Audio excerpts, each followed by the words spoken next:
Mahabharata. Tirai waktu yang menghamparkan kisah kuno tentang dua keluarga sepupu, Pandawa dan Kurawa, yang saling berhadapan dalam dilema terbesar umat manusia. Ini bukan sekadar perang memperebutkan mahkota, melainkan pertempuran batin di setiap hati manusia, memilih jalan kebenaran meskipun sulit atau mengikuti nafsu dan kebatilan. Bagaimanakah takdir mempermainkan mereka dan bagaimanakah sebuah perang saudara mengubah sejarah selamanya?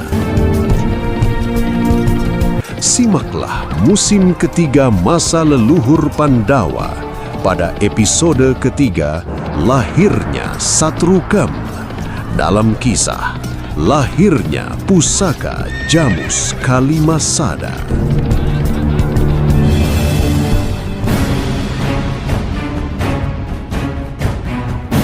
Pada episode sebelumnya, telah diceritakan bahwa Dewi Ratnawati meninggal dunia setelah melahirkan ketiga bayinya yang terbungkus oleh selaput keras. Atas petunjuk Batara Narada, Resi Manumanasa harus membawa bayi berbungkus tersebut ke Kahyangan Suralaya untuk dijadikan senjata pamungkas dalam menghadapi serbuan tentara kerajaan Nusarukmi. Awan tebal di atas Kahyangan Suralaya tidak lagi berwarna putih bersih, melainkan berwarna merah membara yang bergulung-gulung seperti darah yang mendidih akibat peperangan dahsyat yang sedang berkecamuk. Begitu kaki Resi Manumanasa menginjak tanah suci para dewa, indranya langsung dihantam oleh kepulan asap hitam dan desing senjata yang memekakkan telinga. Awan merah yang bergulung di atas Suralaya seolah berdenyut mengikuti amarah yang kian memuncak. Dari atas kereta perangnya, Prabu Kalimantara menatap tajam ke arah Resi Manumanasa yang baru saja menginjakan kakinya di tanah Suralaya. Senyum sinis terukir di wajahnya yang keras, wajah yang syarat dengan kebengisan dan kebencian yang tak tertahankan. Suaranya menggema, menggelegar, memecah hiruk-pikuk pertempuran, dan memaksa pertempuran terhenti saat itu juga. Manumanasa, apa urusanmu sampai ke layapan ke Suralaya? Resi Manumanasa menatapnya dengan waspada, namun tetap tenang.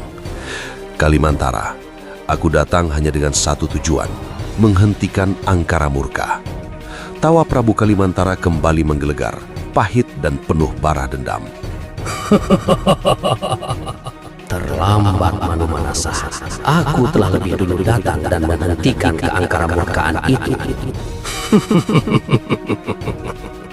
Resi Manumanasa tertegun sejenak sebelum melanjutkan kata-katanya. Kalimantara, keangkara murkaan mana yang kau hentikan, sedangkan dirimulah yang telah menebarkan angkara murka di Suralaya ini. Kali ini, tawa Prabu Kalimantara lebih menggelegar memenuhi sudut-sudut Suralaya yang porak-poranda. Dengarlah, Manumanasa. Aku, Prabu Kalimantara, datang dengan kehormatan seorang raja. Aku melamar Batari Gagarmaya untuk kujadikan permaisuri, bukan dengan paksaan, bukan dengan tipu daya, tapi dengan kejujuran dan ketulusan. Ia kemudian berhenti sejenak, menggenggam tangannya, suaranya bergetar menahan amarah yang sulit untuk dipendam. Namun, apa yang kudapatkan? Lamaranku ditolak mentah-mentah oleh Batara Indra. Aku dianggap tak pantas, dianggap makhluk hina yang tak layak menyentuh cahaya Kahyangan. Resi Manumanasa terdiam, sorot matanya mengeras. Tapi penolakan bukanlah alasan untuk menumpahkan darah yang tak berdosa. Darah, Manumanasa, yang tertumpah hari ini bukanlah darah, tapi harga dari kesombongan para dewa. Jika Batari Gagarmaya tak bisa menjadi permaisuriku, maka Suralaya akan kutumbangkan. Akan kubuktikan pada para dewa bahwa kekuatan tidak selamanya ditentukan oleh restu langit. Prabu Kalimantara yang sudah dikuasai oleh amarah yang kembali meluap-luap, kini menatap Resi Manumanasa dengan tatapan yang tajam penuh ancaman. Angin mendadak menderu lebih kencang, berhembus bergulung-gulung. Dari kejauhan, sayap Garuda Banatara mengepak-ngepak, menandai dimulainya amukan. Tatapan Kalimantara mengeras saat ia menunjuk ke arah Manumanasa. Dan kau, Manumanasa, kembalilah dan jangan bercampur di sini, atau aku juga akan melumatmu. Pada saat itulah, Utut Supalawa dengan rahang mengeras dan mata yang menyala oleh kemarahan, tanpa diperintah, ia segera melompat ke garis depan. Ia menerjang barisan prajurit raksasa dari Nusa Rukmi seolah tidak takut mati demi melindungi sang resi dan ketiga bayi dalam bungkus yang ada di belakangnya. Sementara itu nampak di kejauhan, Prabu Kalimantara berdiri pongah di atas kereta perangnya sambil mengayun-ngayunkan gada besi raksasanya. Ia didampingi oleh Patih Arda Dedali, Arya Karawelang, dan Garuda Banatara yang sesekali mengepakkan sayapnya hingga menciptakan badai debu yang bergelombang. Tembok pertahanan dewa telah runtuh, Manumanasa. Hanya tinggal sekejap saja, Suralaya pasti akan musnah. Teriak Prabu Kalimantara dengan tawa menggelegar yang menghina martabat para dewa. Manumanasa menatap nanar ke arah Batara Indra dan para dewa yang tampak kepayahan. Setiap kali prajurit Nusa Rukmi tumbang dan tewas, kibasan sayap Garuda Banatara secara ajaib membuat mereka bangkit dan hidup kembali untuk terus menyerang dan menyerang tanpa henti. Beberapa saat kemudian, Batara Narada mendekati Resi Manumanasa. Napasnya sedikit terburu dan tersengal, lalu berbisik tajam di telinga sang resi. Inilah saatnya, Manumanasa. Lemparkan bungkusan itu sekarang. Resi Manumanasa hanya mengangguk dan segera mengeratkan dekapannya pada bungkusan besar yang terasa hangat itu. Jemarinya gemetar hebat. Ia tahu di balik selaput keras ini terdapat darah dagingnya sendiri. Dewa aku, lindungilah anak-anakku. Jangan celakai mereka. Biarlah kutukan ini menimpaku saja. Batinnya berteriak dalam keputusasaan. Maafkan ayah, anak-anakku. Bisiknya lirih yang nyaris tak terdengar di tengah riuhnya peperangan. Sementara itu Janggan Semara yang berdiri di sampingnya hanya bisa memberikan kalimat penyemangat. Resi Manumanasa, buah kelapa tidak akan terbelah hanya dengan sentuhan jari kelingking, tapi dia harus dihantam dengan gada agar terbelah, supaya kita bisa menikmati isinya. Resi Manumanasa tertegun sesaat, mencoba mengupas kata-kata Janggan Semara.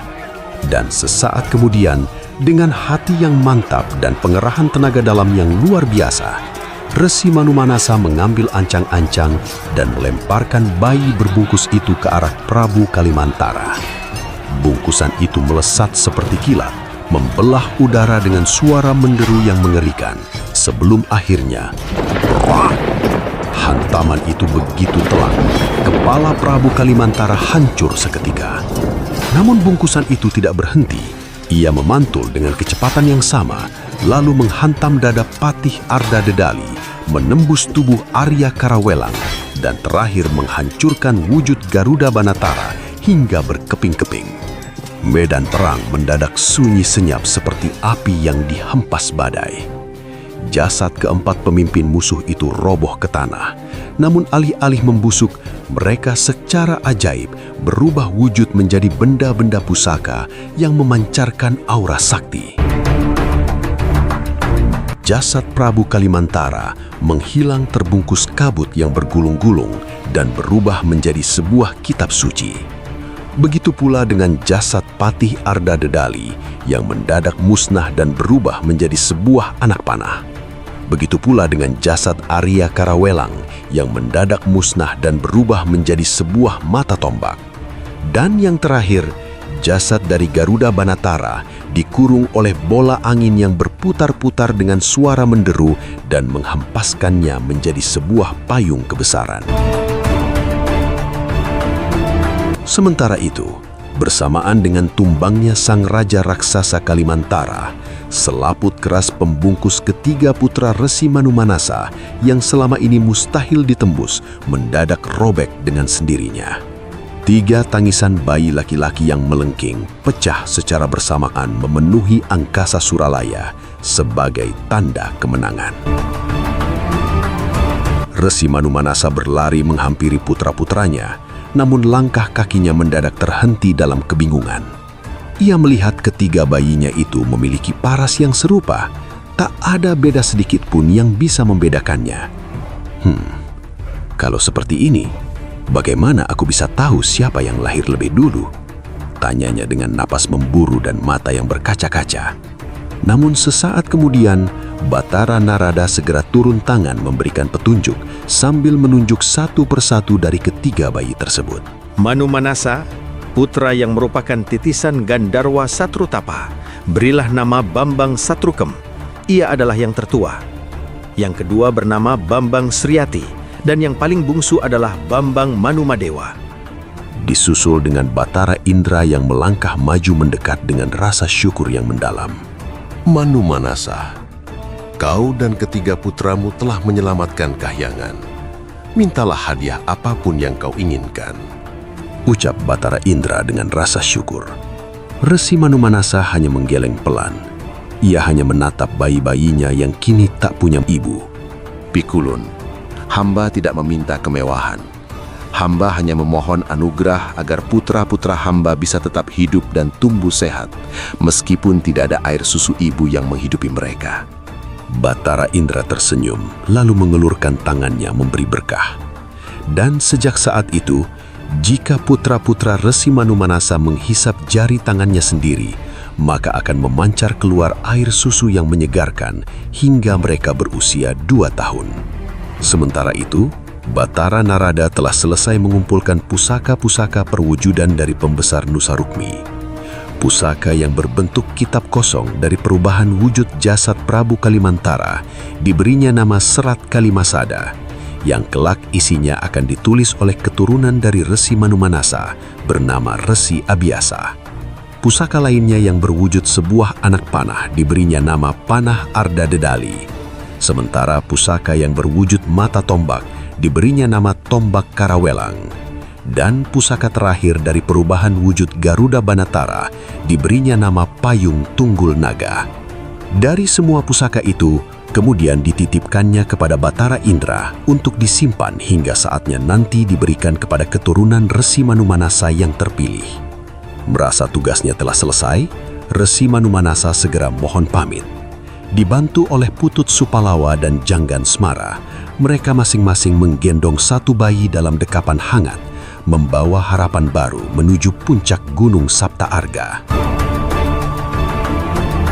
Apakah ketiga putra Resi Manumanasa akan tumbuh menjadi kesatria yang akan menurunkan kesatria pilihan? Simak kelanjutan kisahnya hanya di Wayang Opo Maneh. Terima kasih telah bergabung dan sampai jumpa.